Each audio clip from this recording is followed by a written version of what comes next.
Not a lot of people have the guts to say this, but you need to hear it. The power you've been searching for is already inside you, and no, this ain't some cliche or feel-good self-help talk. This is a deep spiritual truth that's been hidden, suppressed, and even made fun of for centuries. But now, you're about to uncover something that can change everything. The power God placed in you doesn't depend on you being worthy or getting anyone's approval. It's already yours. And here's the wild part. Most people go their whole lives without ever tapping into it. There are folks crying out in prayer, begging for strength, for direction, not realizing the answer's been in their own heart the whole time. What separates you from the life you want isn't some miracle falling from the sky. It's an inner shift, a spark of awareness. And if you think you've got to earn that power, you're already missing the point. The real awakening is remembering what was always yours. And from here on, you're going to learn how to activate that power with simple, practical, and deeply spiritual actions. Now get ready, because some of the things you'll read here might sound a little backwards. They'll challenge the way you think, but they'll also set you free. True spirituality doesn't complicate things, it simplifies. And when that clicks, the world doesn't change. You do. And when you change, oh man, everything changes. So many people spend their lives chasing something outside of them, not realizing they already carry a piece of heaven within. You know that moment when everything just quiets down inside and a wave of peace washes over you. That's not just calmness. That's God whispering, "Remember me." That inner glow, you don't earn it, you inherit it. It's who you are, not what you do. When someone feels that expansion, that warmth in their chest that quiets the mind, it's like a window opens between the spiritual world and the human heart. And that can happen during a heartfelt prayer, a slow walk with no rush, or even just watching the sunset with a grateful heart. In those moments, spirituality stops being theory and becomes presence, becomes living awareness. And here's the thing. A lot of people think spiritual power is something mystical or far away. But the real power, the kind that comes from Jesus, is quiet, gentle, and shows up even in the simplest moments. A practical example? When you choose to forgive instead of getting even, that's you tapping into it. When you love without expecting anything back, you're touching eternity. That right there is the secret, recognizing that spark within you changes everything. The kind of positivity that flows from it isn't fake, it's natural. It's like your soul finally breathes easy, remembering it was never cut off from the source. And that memory, oh, that's just the beginning. Because when you remember, you start to see the light that's always been on. You just needed to flip the switch. Some folks spend years chasing something more, thinking they need to become a whole new person to be accepted by God. When really, spiritual awakening is just reuniting with what's always been there. It's like walking into a dark room and realizing the light's already on, just covered by a cloth. It's not about creating something new, it's about removing what's been blocking your view of what's already yours. And this shift in awareness, it changes everything. Because instead of struggling to get there, you start walking with the ease of someone who just needs to remember the way back home. When you meditate, pray with honesty, or just quiet your mind for a few minutes each day, you begin to feel connected to the divine, not because you earned it, but because you were born that way. Want to see a simple example? Think of someone who spent years believing they could never speak in public. Then one day, they remember the power they carry and start affirming daily, "My voice is a channel of light." Before long, they realize it was never about lack of ability, just lack of awareness. The power was always there, it was just sleeping. And once you get that, you start to trust the process more and stress less about the hustle. You realize you don't always need to climb the mountain. Sometimes you just need to take the weight out of your backpack. And once those burdens are gone, the next step becomes a whole lot clearer. Because when awakening truly begins, it invites you to go even deeper. Here's something powerful. The mind can't really tell the difference between what's real and what's vividly imagined. That's one of spirituality's best-kept secrets. When you close your eyes and picture a golden light filling every cell in your body, that's not just in your head. That's you tuning into God's frequency. It's like adjusting your spiritual radio to hear more clearly. Visualizing with emotion. That's the universe's love language. You can't just see the light, you gotta feel it. Picture this, eyes closed, deep breath, seeing yourself surrounded by peace, strength, and positivity. When the emotion kicks in, the energy shifts. That's when your body responds, your mind quiets down, and spirituality comes alive inside you. Now, a lot of people might think this sounds like fantasy, but here's the thing. Top athletes, spiritual leaders, even successful entrepreneurs use visualization every single day. Michael Phelps, for instance, imagined every detail of his races before even touching the water. You can use the same tool in the morning. Visualize your day with intention, gratitude, and presence. It changes everything.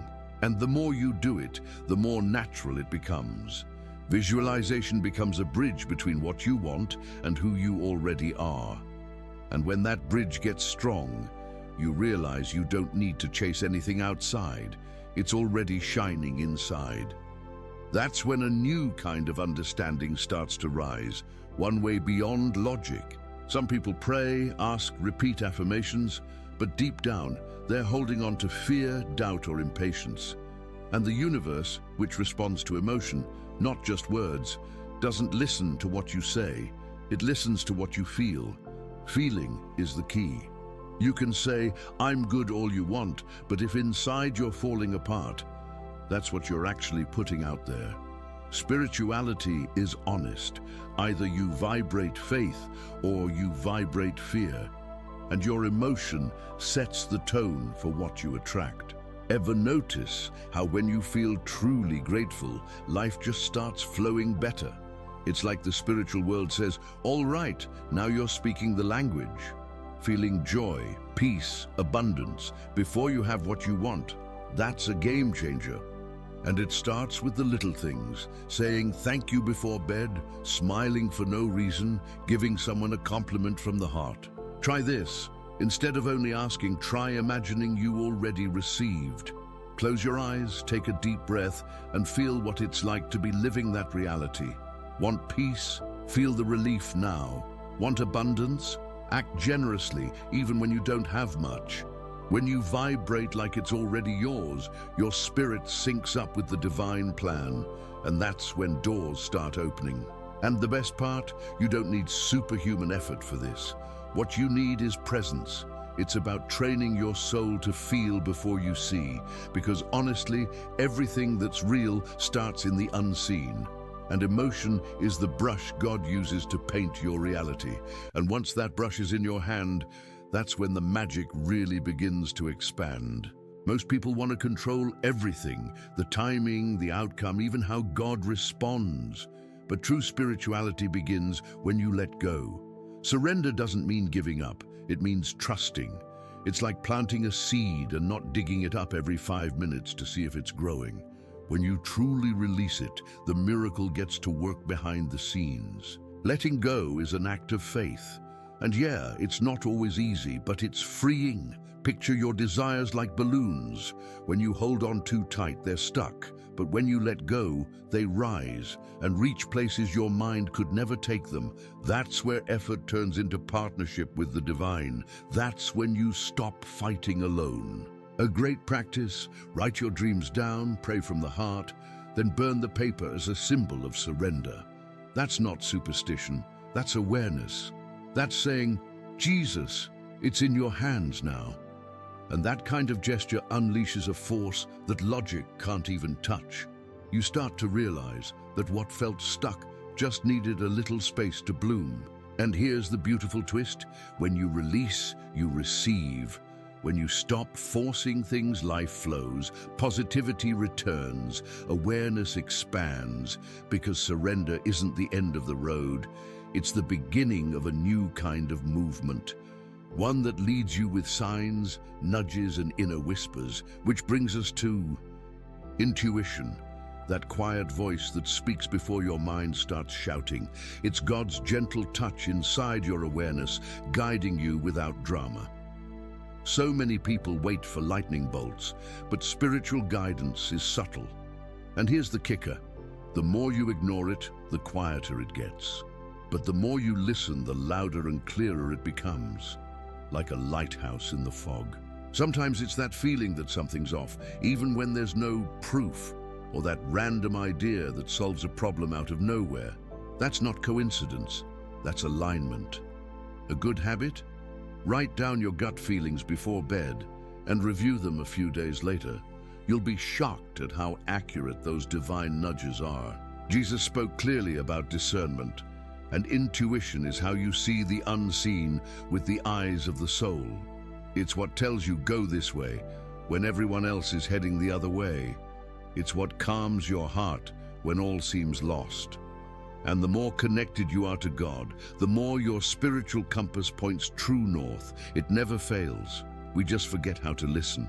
But don't worry, listening can be learned. Start with the small stuff. Follow what gives you peace, not just what makes sense. Look at the results. Spirituality is practical, and once you get used to trusting that inner guidance, it's inevitable. The way you speak, the way you think, it all starts to shift. And with that shift, your words gain new power. The way you talk about yourself is a mirror of what you truly believe. Words aren't just sound, they're seeds.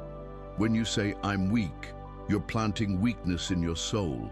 But when you say, "I'm strong because God holds me up," something changes inside.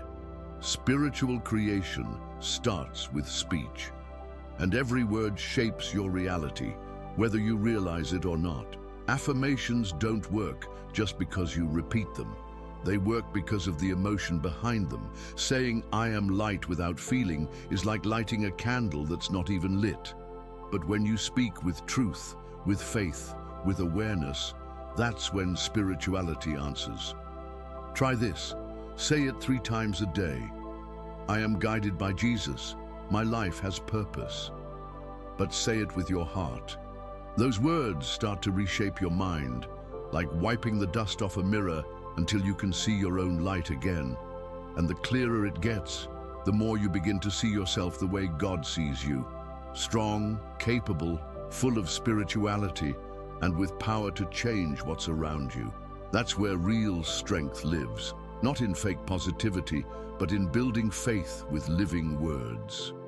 And when that faith becomes a habit, your awareness shifts, your spirituality grows. And the amazing part, people around you notice, because when you activate the power of your words, you activate the divine within you. And maybe, just maybe, you're already ready for something even deeper, even more powerful, even more urgent. So now that you've made it this far, let me ask you, how much longer are you going to ignore the power God already placed inside you? How long will you keep waiting for answers from above when heaven's already handed you everything you need to wake up? Are you going to keep running the same loops, or finally choose to live with awareness, spirituality, and strength? You've already got the tools. You've already got the wisdom. The question is, are you going to use it or keep putting it off? Because life changes when you change.